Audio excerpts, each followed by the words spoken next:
Welcome back. अहम खबर दें आपको, वज़ीर आला पंजाब उस्मान बुज़दार दौरे मुल्तान के दौरान इन एक्शन फराइज की गफलत और अवामी शिकायत पर 2 अफसरों को ओहदों से हटा दिया।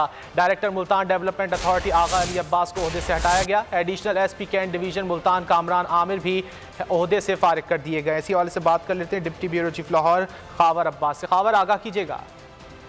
जी बिल्कुल, गुज़श्ता दौरा से वज़ीर आला पंजाब उस्मान बुज़दार जो है वो जनूबी पंजाब के मुख्तलिफ अजला के दौरों पर हैं, जहाँ पर उन्होंने अफसरान की जानिब से सफाई और मुख्तलिफ इंतजाम की कारकर्दगी का जायज़ा आज खुद लिया। और इसी दौरान जो है वो मुल्तान का दौरा करते हुए वज़ीर आला पंजाब ने अवामी शिकायत मिलने पर 2 अफसरान, जिनमें मुल्तान डेवलपमेंट अथॉरिटी के डायरेक्टर जनरल आगा अली अब्बास जबकि additional SP cantt division Multan जो हैं कामरान खान, उनको भी ओहदे से हटा दिया। वज़ीर आला का कहना था कि अफसरान को अपना किबला और अवामी खिदमत में किसी किस्म का जो है वो कोई कंप्रोमाइज़ नहीं किया जाएगा।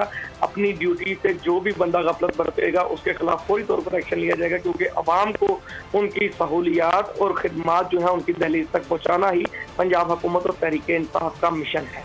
खावर अब्बास, बहुत शुक्रिया इन तफसीलात के लिए।